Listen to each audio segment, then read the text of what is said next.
Hello everyone, welcome to Career Lodge with Job. My name is Danladi Ayuba Job.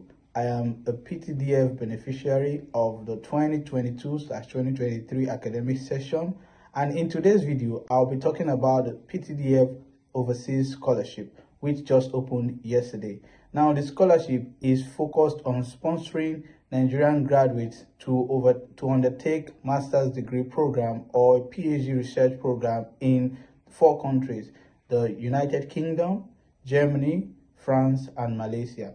Now, this is how the scholarship is. If you have selected the United Kingdom when applying and you eventually get the scholarship, you can only apply for courses in the universities that PTDF have selected in the United Kingdom. You cannot switch to Germany, France, or Malaysia.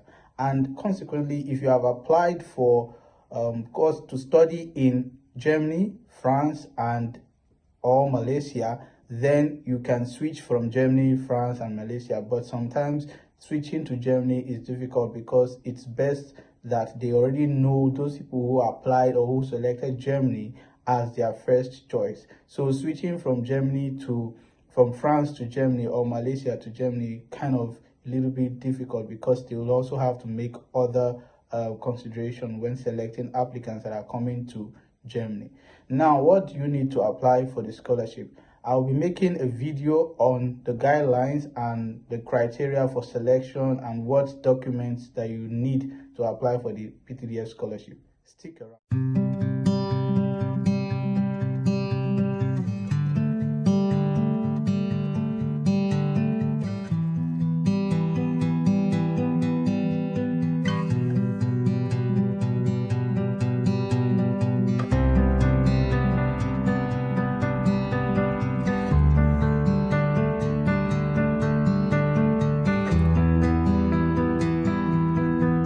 All right, welcome back, and now we'll be heading to the guideline for applying for the Overseas Postgraduate Scholarship Scheme for universities in the United Kingdom, Germany, France, and Malaysia.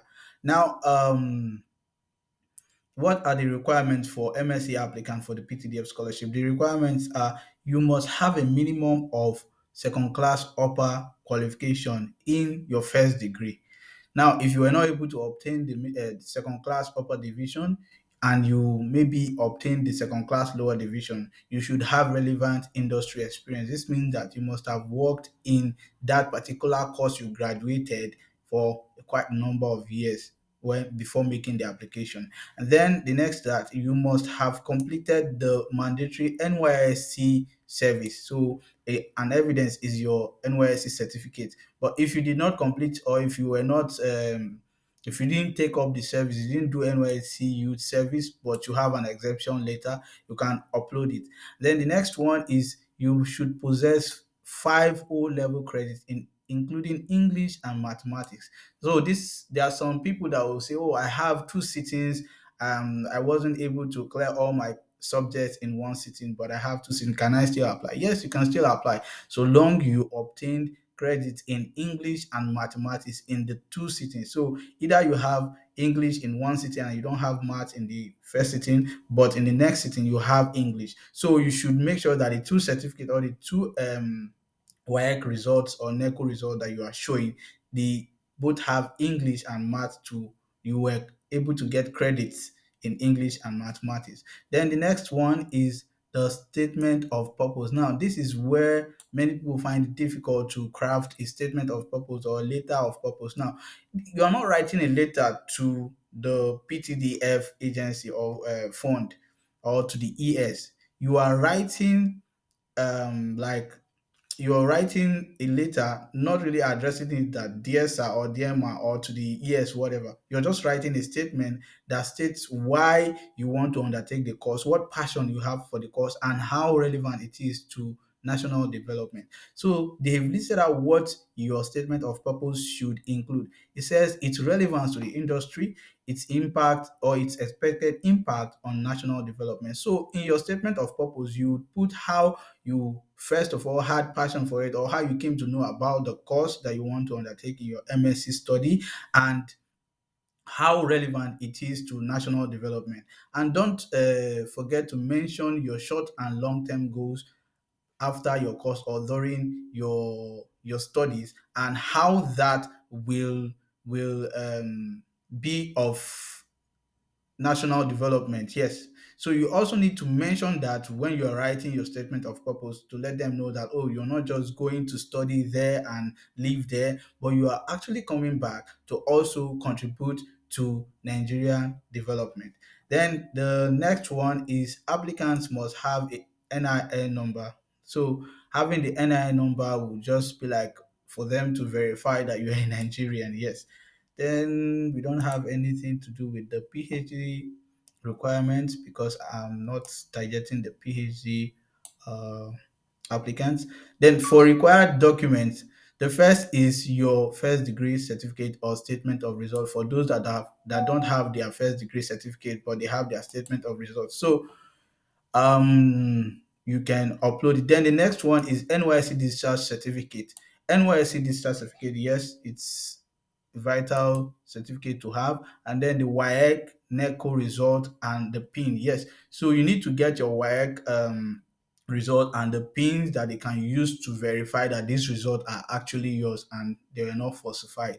Then recent passport photograph, local government identification letter. Now this letter is necessary for them to verify that you are an indigene of that state, so that when they are making shortlisting or when they are shortlisting applicants, they can group you into applicants from your state and make the necessary shortlisting. Then the next is evidence of membership in professional association. You must have an evidence that you belong to one professional association or the other in Nigeria. But this can be like, oh, some people may be like, oh, I don't have a professional membership, so I'm not going to apply. Don't don't think about it. Just apply, even if you don't have it. Because I made my application without having professional membership. So when I was interviewed, I told them, okay, I am yet to to join any professional organization in my domain. So, like, I'm a geologist. I studied geology in my undergraduate studies. So now I told them, oh, I'm yet to join the NGSA and other professional organizations in my domain. So don't worry about this. You can go ahead and apply even if you don't have it, and try as much as you can to get this professional membership even after you have submitted your application. You can just take this document with you when you are selected for interviews and show them. Then, okay, yes, this is very important. The scholarship is for 2024-2025 academic session. Now, if you eventually get the scholarship, it's important that you take your time and look for admission. Don't be in a haste to look for admission in a school that you will not eventually like, or a course that you will not like. Besides, there are institutions that have been listed by PTDF and courses that have been selected by PTDF for students to apply for. So if you eventually get the scholarship and you cannot resume in this academic session, you can actually defer the scholarship for one academic session. That is, you'll be resuming in 2025-2026 academic session. So don't be in a haste when you get the scholarship. Just make sure you select the course that has been listed by the PTDF and the institution that they have partnership with. Then there is one more important thing here that I would like to talk about. Okay, yes, the proposed course of study must also be related to the previous studies. So whatever course that you are selecting from the PTDF listed courses, it should be related to what you did. Like I selected the petroleum geology because I have a background in geology. So that's why, so it's related to what I did in my bachelor's and what I proposed to do in my MSc program. So you should select a course that is relating to what you did in your bachelor's and not just any random course that you see from the list that they published.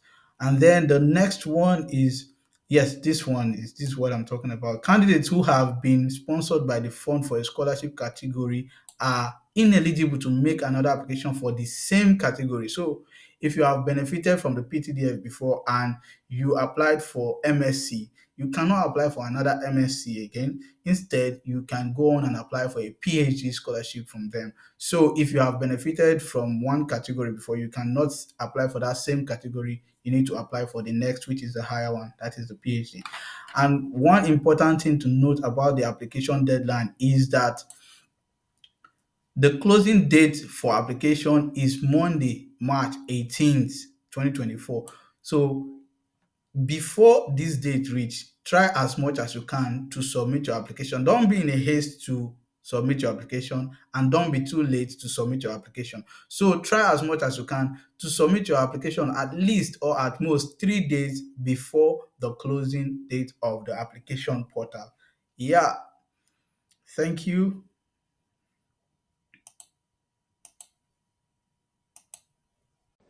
If this video has been useful to you, I please encourage you to subscribe, like, and share to help the channel grow. See you in my next video. Bye bye.